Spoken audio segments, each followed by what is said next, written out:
NPM 21.0040. Pada presentasi ini kami akan membahas yang pertama strategi audit pendahuluan, yang kedua komponen strategi audit pendahuluan, yang ketiga strategi audit tambahan, dan yang keempat hubungan antara strategi dan siklus transaksi. Perkenalkan, saya Nadia Kusumaningrum, NPM 20.0102.0010 ingin memaparkan materi mengenai pengertian strategi audit pendahuluan. Nah, seperti yang kita ketahui, tujuan utama auditor dalam perencanaan dan pelaksanaan audit adalah untuk mengurangi risiko audit hingga tingkat rendah yang sesuai untuk mendukung suatu pendapat apakah laporan keuangan telah disajikan secara wajar dalam segala hal yang material. Hal ini dicapai dengan mengumpulkan dan mengevaluasi bukti berkenaan dengan asersi-asersi yang terdapat dalam laporan keuangan manajemen. Karena hubungan timbal balik antara bukti, materialitas, dan komponen risiko audit yang dibahas di awal kemarin, auditor ini dapat memilih di antara strategi audit pendahuluan alternatif dalam merencanakan audit untuk asersi individual atau sekelompok asersi. Strategi audit pendahuluan atau preliminary audit strategy bukan merupakan spesifikasi mendetil dari prosedur audit yang akan dilaksanakan dalam menyelesaikan audit. Sebaliknya, strategi ini itu mempresentasikan pertimbangan pendahuluan auditor mengenai suatu pendekatan audit dan didasarkan pada asumsi-asumsi tertentu mengenai pelaksanaan audit. Dalam audit awal, sebagai contoh, auditor mengembangkan kesimpulan sementara mengenai penekanan relatif yang akan diberikan di berbagai jenis pengujian audit. Dalam perikatannya berulang, spesifikasi dari berbagai komponen strategi audit pendahuluan mungkin termasuk suatu anggapan oleh auditor bahwa prosedur analitis, pengujian pengendalian, atau pengujian terinci yang digunakan pada tahun sebelumnya itu akan sesuai untuk tahun berjalan. Keputusan akhir mengenai hal-hal tersebut itu dibuat sejalan. Selanjutnya, itu komponen strategi audit pendahuluan. Jadi, dalam mengembangkan komponen strategi audit pendahuluan itu, terdapat asersi auditor untuk menspesifikasi 4 komponen, yaitu yang pertama, tingkat risiko bawaan yang dinilai. Lalu yang kedua, tingkat risiko pengendalian yang dinilai dengan mempertimbangkan luas pemahaman mengenai pengendalian intern yang diperoleh dan pengujian pengendalian yang dilaksanakan dalam mengukur risiko pengendalian. Lalu yang ketiga itu terdapat tingkat risiko analitis yang direncanakan untuk dinilai dengan mempertimbangkan luas pemahaman mengenai pengendalian intern yang diperoleh dan prosedur analitis yang akan dilaksanakan dengan menyediakan bukti mengenai penyajian wajar dari suatu asersi. Nah, lalu yang keempat itu tingkat pengujian rincian yang direncanakan apabila dikombinasikan dengan prosedur lain mengurangi risiko audit hingga tingkat risiko audit yang rendah dan yang sesuai. Baik, terima kasih. Di sini saya Evan Nursyabani dengan NPM 21.01.02.0040. Di sini saya akan melanjutkan presentasi yang sebelumnya, dan presentasi selanjutnya adalah pedoman audit ICAPA memperkenalkan 2 strategi audit ekuivalen, yaitu dengan suatu pendekatan substantif utama yang menekankan pengujian rincian. 2. Suatu tingkat risiko pengendalian dinilai lebih rendah. Di dalam suatu pedoman audit ICAPA yang memperkenalkan 2 strategi tersebut, ada juga suatu rangkaian keputusan mengenai tingkat risiko pendahuluan yang direncanakan untuk dinilai. 2. Luasnya pemahaman mengenai pengendalian intern. 3 keyakinan yang diinginkan dari pengujian pengendalian, misal kecukupan dan kompetensi bukti yang diperoleh dari pengujian pengendalian. Yang terakhir, tingkat pengujian substantif yang direncanakan dan dilaksanakan untuk mengurangi risiko audit hingga suatu tingkat rendah yang sesuai. Adapun selanjutnya yaitu suatu pendekatan substansif utama yang menekankan pengujian terinci. Dalam auditor memspesifikasikan komponen strategi audit sebagai berikut. Gunakan tingkat risiko prosedur analitis yang direncanakan untuk dinilai pada tingkat yang tinggi. Yang kedua, gunakan tingkat risiko pengendalian yang direncanakan untuk dinilai pada tingkat yang tinggi. Yang ketiga, rencanakan untuk memperoleh pemahaman minimum mengenai bagian yang relevan dan pengendalian intern. Yang keempat, rencanakan sedikit jika ada pengujian pengendalian. Yang kelima, rencanakan pengujian substantif yang luas atas transaksi dan saldo berdasarkan pada tingkat risiko deteksi yang direncanakan dapat diterima yang rendah. Tetapi strategi ini dipilih dengan auditor yang sudah mengetahui dari awal bahwa pengendalian intern yang berkaitan dengan asersi tidak ada atau tidak efektif, dan auditor juga sudah mempunyai kesimpulan bahwa biaya pengujian dan pengendalian intern lebih rendah dibanding biaya pelaksanaan pengujian substantif. Yang kedua, adapun suatu tingkat risiko pengendalian yang dinilai lebih rendah.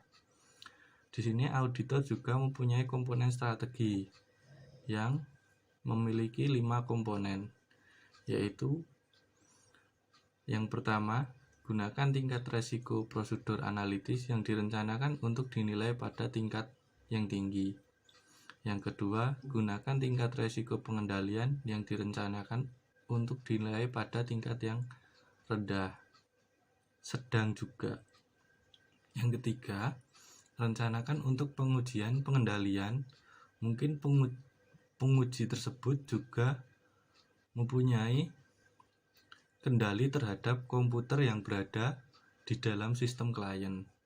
Yang keempat, mempunyai rencana sedikit jika ada pengujian pengendalian. Yang terakhir, rencanakan sebagai penguji substantif yang memiliki transaksi luas dan saldo terbatas berdasarkan tingkat risiko deteksi yang direncanakan untuk diterima pada tingkat yang sedang. Di sini auditor dapat juga memilih strategi ini ketika auditor mempunyai kepercayaan terhadap pengendalian yang berhubungan dengan suatu asersi yang dirancang dengan baik dan mempunyai jalan yang efektif. Dan auditor juga mempunyai kepercayaan bahwa pelaksanaan prosedur yang lebih luas mendapatkan pemahaman yang mengenai pengendalian internal untuk menguji akan lebih besar daripada yang diimbangi oleh penghematan biaya pelaksanaan dengan pengujian substantif atas transaksi dan saldo yang lebih sempit. Saya Regita Elianisa dengan NPM 20.0102.0009. Nah, di sini saya akan melanjutkan subbab selanjutnya, yaitu terkait strategi audit tambahan. Tantangan dalam merencanakan strategi audit adalah bahwa model risiko audit bukan model yang memiliki 2 dimensi saja. Pilihan auditor tidak hanya bergantung pada pengendalian intern atau untuk melakukan pengujian secara substantif. Nah, komponen model risiko audit yang penting lainnya itu melibatkan prosedur analitis. Adapun penyajian yang berlawanan dari suatu rangkaian strategi itu dapat melibatkan spesifikasi berbeda tentang tingkat risiko prosedur analitis yang direncanakan untuk dinilai, kemudian luas pemahaman tentang bisnis dan industri yang akan diperoleh, kemudian keyakinan yang diperoleh dari prosedur analitis, misalnya kecukupan dan kompetensi bukti yang disediakan oleh prosedur analitis, serta tingkat pengujian substantif yang direncanakan akan dilaksanakan untuk mengurangi risiko audit hingga pada suatu tingkat rendah yang sesuai. Tujuan keseluruhan auditor adalah untuk mengembangkan suatu strategi yang meminimalkan biaya potensial dalam melaksanakan pengujian audit, sementara membatasi risiko audit pada tingkat rendah yang sesuai. Nah, strategi ini melibatkan suatu pendekatan substantif utama yang menekankan pada prosedur analitis. Auditor menspesifikasikan komponen-komponen strategi audit, yaitu dengan memperoleh pengetahuan yang luas mengenai proses bisnis klien yang relevan dengan asersi. Kemudian auditor mengantisipasi bahwa dia dapat memperoleh bukti kompeten dari prosedur analitis untuk mendukung suatu penilaian risiko sedang atau rendah dari bukti tersebut. Dan gunakan suatu tingkat risiko pengendalian yang direncanakan untuk dinilai pada tingkat yang tinggi atau pada tingkat maksimum. Kemudian merencanakan untuk memperoleh suatu pemahaman minimum mengenai bagian relevan dari pengendalian intern. Dan rencanakan sedikit jika ada mengenai pengujian pengendalian. Kemudian rencanakan pengujian substantif atas transaksi dan saldo yang lebih sempit sebagai akibat dari pengurangan risiko yang diberikan prosedur analitis.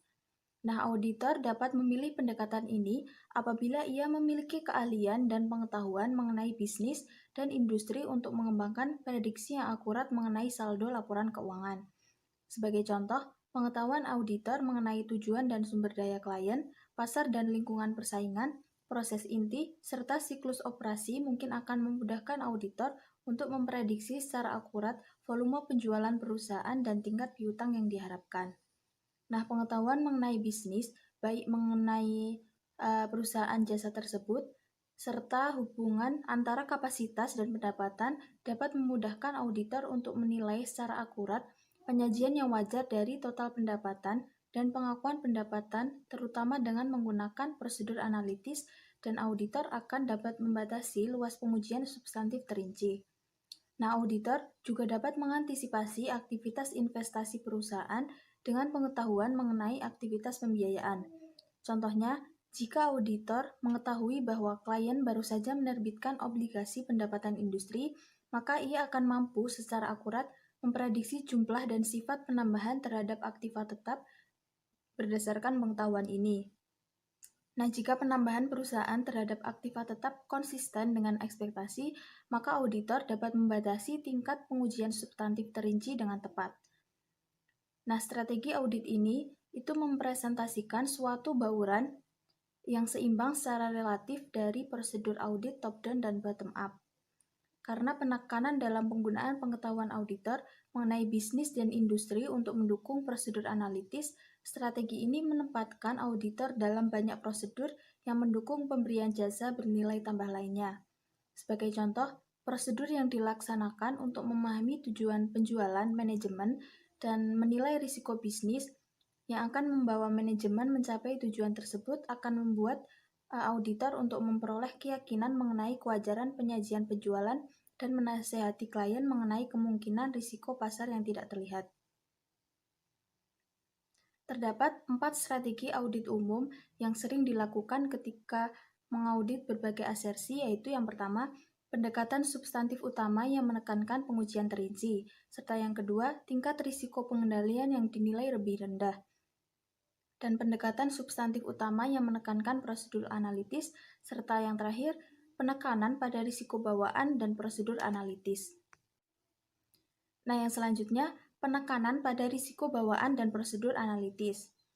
Setiap pendekatan sebelumnya mengasumsikan bahwa risiko bawaan dinilai pada tingkat maksimum. Akan tetapi, terdapat banyak asersi yang tidak demikian. Misalnya, subjek dari penghitungan yang kompleks, penyalahgunaan aktiva atau estimasi akuntansi. Dan penilaian dari beban dibayar di muka, kewajiban gaji akrual atau biaya historis pabrik, dan peralatan yang mewakili contoh-contoh dari asersi di mana risiko bawaan dapat dinilai di bawah maksimum. Nah, penekanan pada risiko bawaan dan prosedur analitis juga mengasumsikan bahwa prosedur analitis lebih murah daripada prosedur audit lainnya. Oleh karena itu, menurut pendekatan audit ini, auditor menspesifikasikan komponen-komponen strategi audit sebagai berikut. yaitu risiko bawaan dinilai pada tingkat di bawah maksimum. Gunakan tingkat risiko prosedur analitis yang direncanakan untuk dinilai serendah mungkin. Kemudian gunakan tingkat risiko pengendalian yang direncanakan untuk dinilai pada tingkat maksimum. Rencanakan untuk memperoleh pemahaman minimum mengenai bagian yang relevan dari pengendalian intern. Dan rencanakan sedikit jika ada mengenai pengujian pengendalian.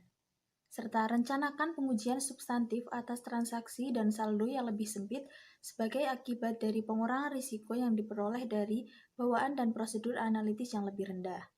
Nah, auditor dapat memilih strategi ini ketika risiko bawaan berada di bawah maksimum dan auditor dapat mengembangkan ekspektasi yang dapat diandalkan berkenaan dengan saldo akun. Auditor seringkali memperoleh pemahaman yang signifikan mengenai bisnis dan pemicu ekonomi yang mendasari bisnis tersebut ketika memperoleh pemahaman tentang bisnis dan industri. Nah, auditor sering menggunakan informasi ini ketika mengembangkan ekspektasi berkenaan dengan saldo akun. Keyakinan yang tersisa yang diperlukan untuk membatasi risiko audit pada tingkat rendah dengan tepat seringkali diperoleh dari pengujian substantif atas transaksi dan saldo yang biasanya lebih murah daripada pengujian pengendalian intern. Selanjutnya, saya Gina Salsabila Tejwir dengan NPM 200025 yang akan melanjutkan hubungan antara strategi dan siklus transaksi. Strategi-strategi yang telah diuraikan sebelumnya itu dimaksudkan untuk mendeskripsikan pendekatan audit untuk asersi-asersi yang berbeda, bukan untuk keseluruhan audit tersebut. Dalam beberapa audit, pendekatan tersebut digunakan untuk sejumlah asersi, namun seringkali suatu strategi yang serupa diterapkan pada kelompok asersi yang dipengaruhi golongan transaksi atau transaction class dalam suatu siklus transaksi.